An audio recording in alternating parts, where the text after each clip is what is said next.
Bom dia, meu irmão, minha irmã, sejam muito bem-vindos. Deus os abençoe. Gostaria muito de estar fazendo ao vivo a meditação das leituras deste oitavo domingo do tempo comum, mas por motivo de viagem, corri o risco de eu não chegar a tempo na estrada, então, por segurança, estou deixando gravada essa meditação. Vamos nos colocar na presença de Deus e pedir a Ele que venha abrir os nossos corações, os nossos ouvidos para que possamos compreender tudo aquilo que Ele quer nos dizer nesse momento, nas leituras desse final de semana. O ano comum, o tempo comum dentro do ano litúrgico, ele é muito especial. Ele é o mais longo, ele tem a duração de exatamente 34 das 52 semanas do ano. E ele é partido no meio. Ele começa com a festa do batismo de Jesus e interrompe geralmente entre o sexto e o oitavo domingo do tempo comum. Esse ano é no oitavo e estaremos indo até o oitavo. Por quê? Porque a partir da semana seguinte já inicia o tempo da quaresma, seguido do tempo da Páscoa, e depois volta a ser tempo comum depois de Pentecostes. Então, nós vimos ali que ele é um tempo que você parte. As primeiras semanas antes da interrupção para a quaresma, nós vemos principalmente o início da vida pública de Jesus, né? Como ele foi batizado, depois como ele fez as primeiras pregações, a convocação dos discípulos, as primeiras mensagens, as primeiras curas. Então nós partimos e aí, quando voltarmos depois de Pentecostes, nós vamos estar vendo mais o conteúdo de toda a mensagem de Jesus, né? A, as parábolas, os ensinamentos, as grandes lições que ele nos deixou, até encerrarmos o tempo comum com a solenidade de Cristo, Rei do Universo. Então, começamos o tempo comum celebrando a humanidade de Jesus, que como homem se faz batizar, e encerramos o tempo comum ah, proclamando que esse Jesus é o Rei de todo o universo, que ele triunfa sobre tudo e sobre todas as coisas. Essa é a mensagem do tempo comum. Por que essa mensagem é tão importante? Porque o tempo do advento e o tempo da quaresma são tempos de preparação, tempos que nos convidam à conversão. Inclusive, as leituras de hoje são perfeitas para a gente fazer essa quebra. A partir da próxima semana, já estaremos na quaresma falando de conversão, falando de olhar para si próprio, falando de ser alguém melhor. E hoje já vamos ter uma introdução para isso nas leituras desse oitavo domingo do tempo comum. Os tempos do Natal e o tempo da Quaresma, da Páscoa, são tempos festivos, são tempos que a gente celebra a vitória. O tempo comum, então, é o tempo do dia a dia, onde você não tem rosões, ou você não tem grandes impactos. Mas o objetivo dele é mostrar que na serenidade de cada dia, Deus está igualmente presente. E se você não prestar atenção na delicadeza da ação dele, você pode deixar de perceber que Deus está te falando, que Deus está te curando, que Deus está te confortando. Então, a ideia do tempo comum é para educar os nossos ouvidos, os nossos olhos, o nosso coração, para sentir Deus na rotina do dia a dia, naquelas pequenas coisas que nos acontecem. Vamos lá, então? Vamos, em primeiro lugar, pedir a Deus que nos dê a unção para quando a gente for proclamar essas leituras no final de semana, nós sejamos portadores de palavras que libertam. E que muitos sejam os corações alcançados com a nossa disponibilidade para sermos porta-vozes daquilo que Deus quer falar aos seus filhos. Que Ele receba cada um de nós, que Ele nos unja, que Ele nos prepare, que Ele retire de nós as nossas preocupações, as nossas enfermidades, que Ele receba todos aqueles que são importantes para nós, para que possamos ter toda a nossa atenção voltada para Ele. E que estejamos aqui unidos e reunidos em nome do Pai, e do Filho e do Espírito Santo. Amém.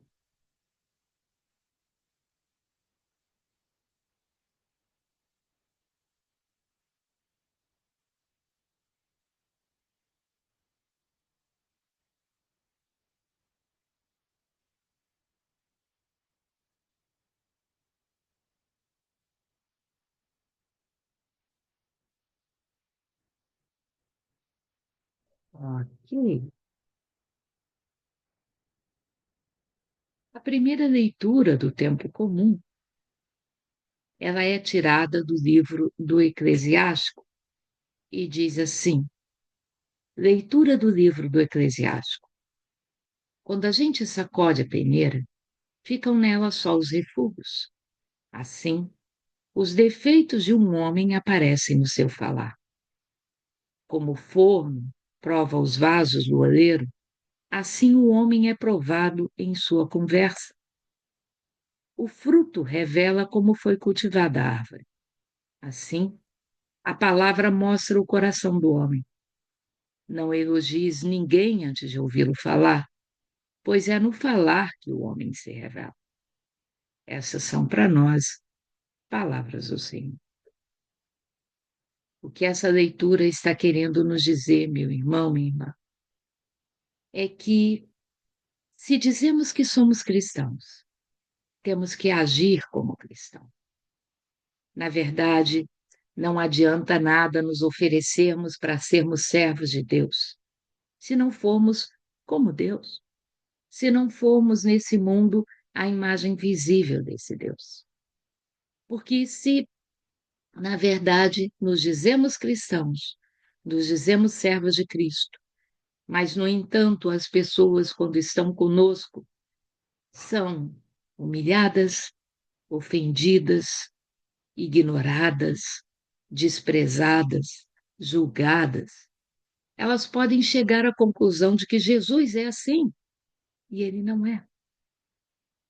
E nós, então, como servos, temos que, para sermos úteis para Deus, no serviço da igreja, no serviço da construção do reino de Deus, temos que olhar para nós mesmos.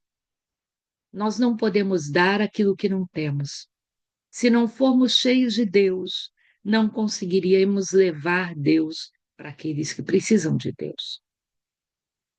E o livro do Eclesiástico está nos falando sobre uma das primeiras coisas que nós, servos, precisamos fazer para sermos bons servos de Deus, que é o cuidado com aquilo que a gente fala. A palavra tem poder. Com a palavra de Deus, ele criou o universo. Com a palavra de Deus, ele salvou a humanidade, porque Jesus Cristo é a palavra de Deus feito carne.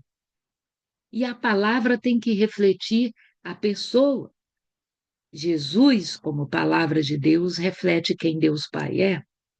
Nós, como cristãos, com a nossa palavra, devemos refletir quem Jesus é. E somos provados por isso.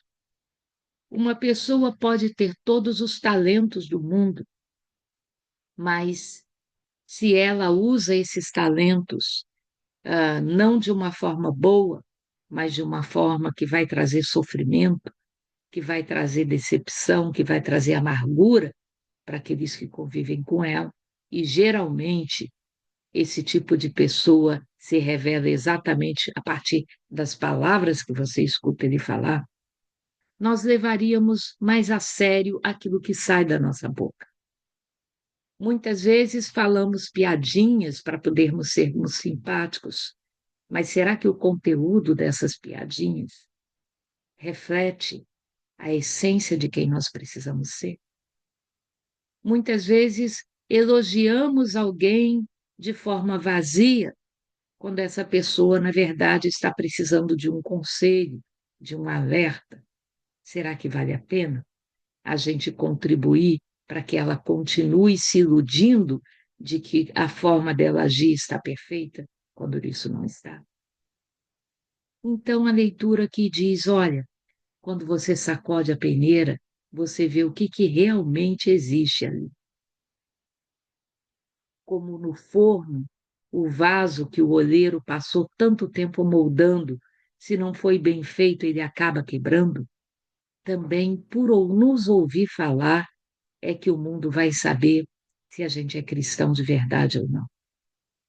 E então, meu irmão, minha irmã, use a sua palavra para fazer alguém se sentir bem, para fazer alguém se sentir feliz, para fazer alguém se sentir amado por Deus, e você será recompensado pelo Senhor. Porque é isso que Deus faria com aquela pessoa no seu lugar. O Salmo responsorial, ele exatamente nos ensina como usar bem a nossa língua. E ele vem do Salmo 91, que diz: como é bom agradecermos ao Senhor. Como é bom agradecermos ao Senhor e cantar salmos de louvor ao Deus Altíssimo. Anunciar pela manhã sua bondade e o vosso amor fiel a noite inteira. O justo crescerá como a palmeira, florirá igual ao cedro que há no Líbano. Na casa do Senhor serão plantados, nos átrios de meu Deus florescerão. Mesmo no tempo da velhice darão frutos, cheio de seiva e de folhas verdejantes, e dirão: é justo mesmo, Senhor Deus. Meu rochedo, não existe nele mal. Como você se procurar, sempre terá palavras boas a dizer sobre Deus, porque Ele é justo e nele não existe o mal. Providencie para que em você só existam coisas boas. E aqueles que têm que falar de você só tenham coisas boas para dizer, porque você é o reflexo de Deus nesse mundo. Na segunda leitura, São Paulo vai então completar essa mensagem com a leitura da primeira carta de São Paulo aos Coríntios. Irmãos, quando este ser corruptível estiver vestido de incorruptibilidade, e este ser mortal estiver vestido de imortalidade, então estará cumprida a palavra da Escritura. A morte foi tragada pela vitória. Ó morte, onde está a tua vitória? Onde está o teu aguilhão? O aguilhão da morte é o pecado, e a força do pecado é a lei. Graças sejam dadas a Deus, que nos dá a vitória pelo Senhor nosso, Jesus Cristo. Portanto, meus amados irmãos, sede firmes e inabaláveis, empenhando-vos cada vez mais na obra do Senhor, certos de que vossas fadigas não são em vão no Senhor. Então, o que essa carta de Paulo está nos dizendo é exatamente esse estímulo para que nós, servos de Deus, possamos nos revestir nesse mundo onde todo mundo pratica o mal, pratica o que é corrupto, em sermos incorruptos. Agirmos nesse mundo onde todo mundo vive a sua mortalidade como se não houvesse uma vida depois desse mundo, viva você a imortalidade de Cristo já nesse mundo. Se você faz isso, se você se preocupa nas pequenas e nas grandes coisas, em procurar ser um bom cristão, no que você fala, no que você faz, você já estará vivendo aqui a imortalidade que te aguarda no reino de Deus. Você já estará celebrando aqui a vitória contra a morte, como Jesus celebrou, a vitória contra o pecado. E, por isso, meu irmão, minha irmã, dê graças e louve a Deus o tempo inteiro.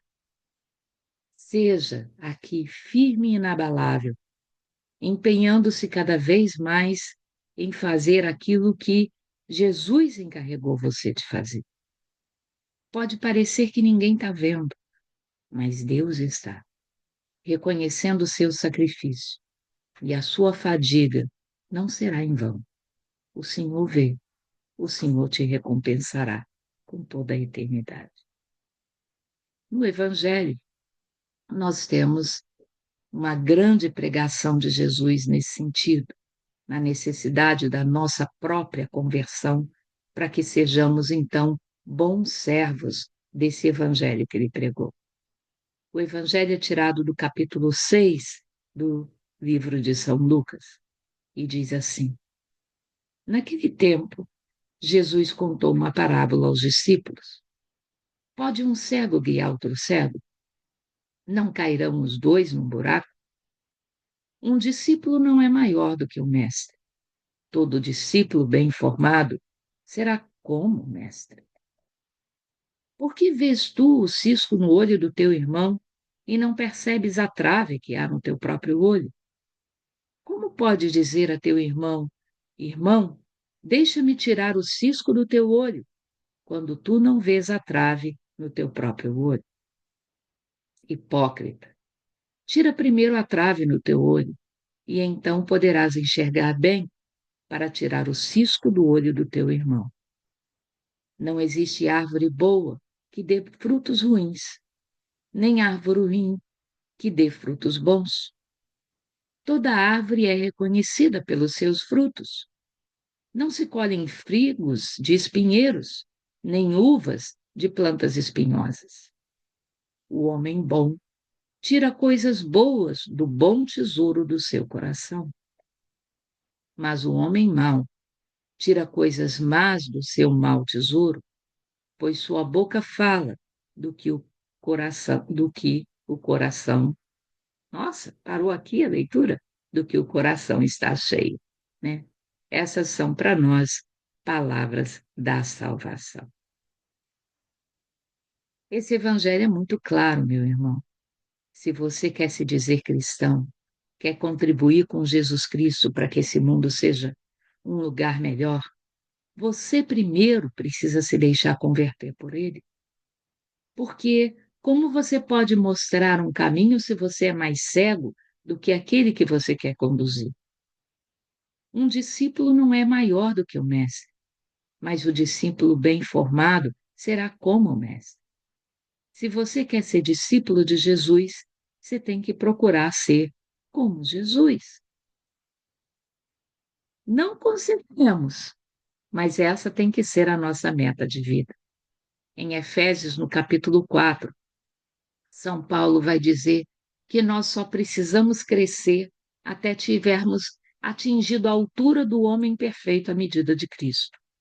Se chegamos lá, não precisamos mais de conversão.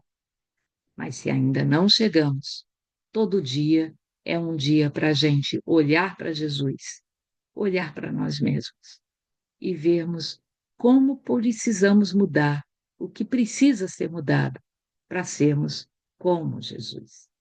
Se fizermos isso, estaremos em condição de tirar o cisco do nosso irmão, porque muitas vezes somos muito rápidos em apontar o pecado do outro, porque é mais confortável olhar para o outro do que olhar para nós mesmos.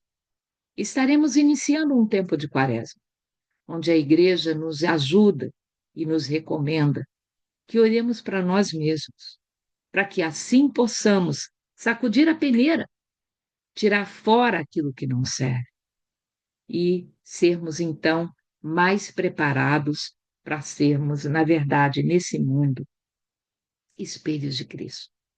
Assim poderemos corrigir o outro, assim poderemos tirar a trave no olho do outro, porque tiramos primeiro a que existe nos nossos próprios olhos. Se deixarmos o Espírito Santo agir em nós, seremos árvores que darão bons frutos.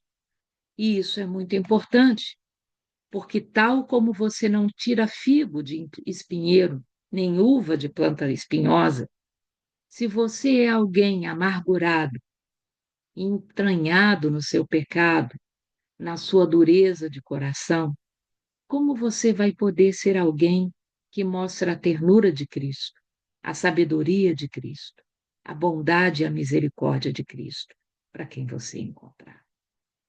O homem bom tira coisas boas do bom tesouro do seu coração, mas o homem mau tira coisas más do seu mau tesouro, pois sua boca fala do que o coração está cheio.